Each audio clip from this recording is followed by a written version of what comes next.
Shalom, Israel. This is the article I came across, and it's entitled, Racist Boy Dies for 3 Minutes and Says Jesus is a Nigger. Now listen to this. A young white Christian boy who briefly died on a surgeon's operating table doing a liver transplant this past weekend says he met Jesus Christ and he was an African American, a Negro. Billy Landers, the son of a well-known KKK member in Mobile, Alabama, who was suffering from liver failure, was technically dead for 3 minutes before being resuscitated.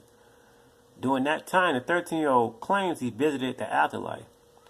Quote, this is what he's saying he's seeing. He says, "It was all niggers," he told WKRG News after the ordeal. Quote, "There were a few white people, but they were just entertaining the blacks, just like playing basketball. There were a lot of nigger angels watching them play basketball," Landers said. Quote, "Jesus was a coon too. Jesus wasn't white like Daddy says he is." He says, "I asked my father, why is Jesus a nigger? He couldn't answer.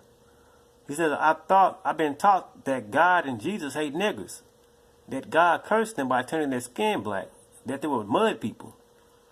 Billy's father said his son's experience had not made him question white supremacy and an Anglo-Saxon Jesus. Quote, he says, "It kind of disturbs me that he came back with stories of nigger heaven," he told reporters. "But clearly my son is suffering from some sort of schizophrenia or something. There's no way Jesus is a nigger. I'm going to have to put my boy on antipsychotic medications." This white boy said he died and went to heaven and said he met Jesus. And Jesus was a nigger, was a Negro.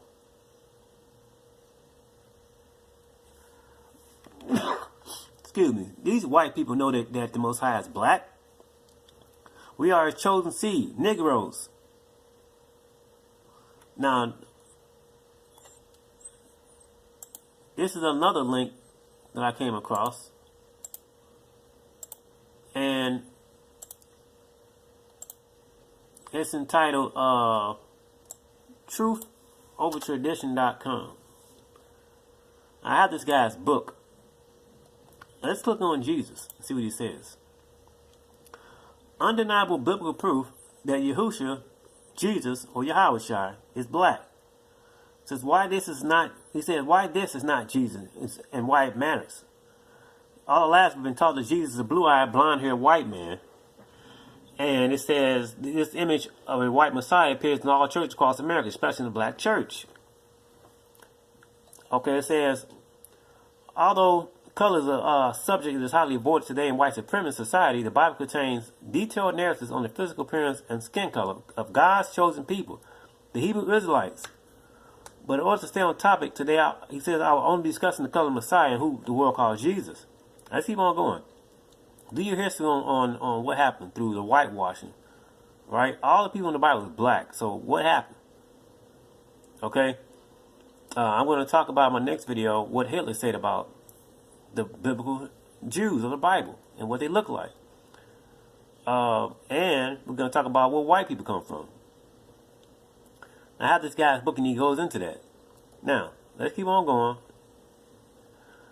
So it says, now listen to this. It says the famous first century writer Josephus penned the earliest non-biblical testimony of whom we call Jesus. Josephus was a black Jew who lived around the time of the Messiah, and he had access to the official Roman records in which he based his information and his work from. In his work, the human form, quote, it says the human form of Jesus and his wonderful works. Josephus discussed the true color of the Messiah being black. However, his texts were passed through the hands of white European Christian leaders who altered them to hide the truth about the Messiah and who his people were. Fortunately, however, biblical scholar Robert Eisler, in a classical 1931 study of Josephus' testimony, was able to reconstruct an unaltered testimony based on a newly discovered Old Russian translation that preserved the original Greek text. According to Eisler's reconstruction, the non-biblical description of Jesus reads as follows. At that time there also appeared a certain man of magic power, if it be meet to call him a man, whose name is Jesus, whom certain Greeks called the Son of a God. His disciples called the true prophet. He was a man of simple appearance, mature age, black skin, short growth, 3 cubits tall, hunchback, panacated with a long face, a long nose, eyebrows meeting above the nose, with scanty curly hair, but having a line in the middle of the head after the fashion of the Nazarenes, with an underdeveloped beard. Now I have this book. It's called Jesus the Messiah and the Messiah Jesus is John the Baptist.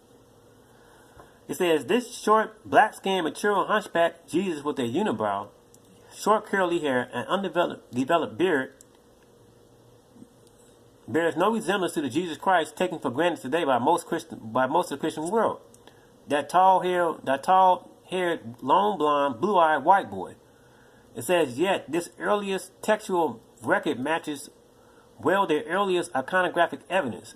The earliest visual depiction of Jesus is a painting that was found in 1921 on a wall of the baptismal chamber of the house church at Dura Yopa, Syria, and dated around 235 AD.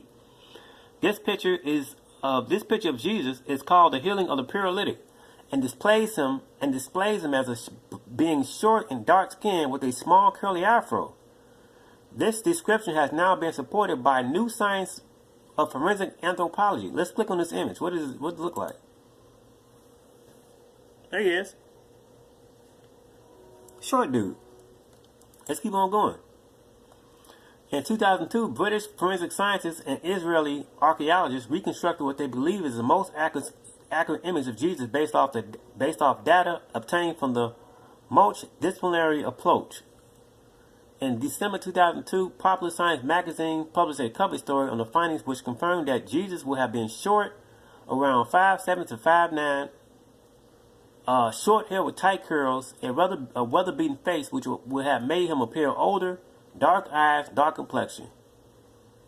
It says the textual, visual, and scientific evidence agrees then Jesus was likely short, dark-skinned, Hebrew Israelite with short, curly, woolly hair and dark eyes. See that? He's a Negro. The Most High is a Negro. His children we are Negroes.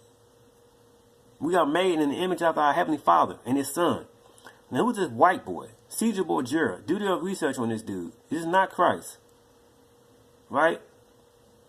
It's not Christ. It's a false Messiah. It says the Messiah, the black Messiah in the Bible, in Revelation 1:14 and 15, his head and his hairs are white, pure like wool, as white as snow, his eyes like a flame of fire, his feet like fine brass, as if refined in a furnace, and his voice as the sound of many waters. Okay? And Daniel gives the same description. Okay? So it says, some might say, well, so what if the Messiah is black? Color doesn't matter. But that is an ignorant point of view. If color didn't matter, then why would they go through all that trouble to paint our Messiah their color? Obviously, color does matter. If it didn't, they would have left him black and told our ancestors the truth, who the people of the book were.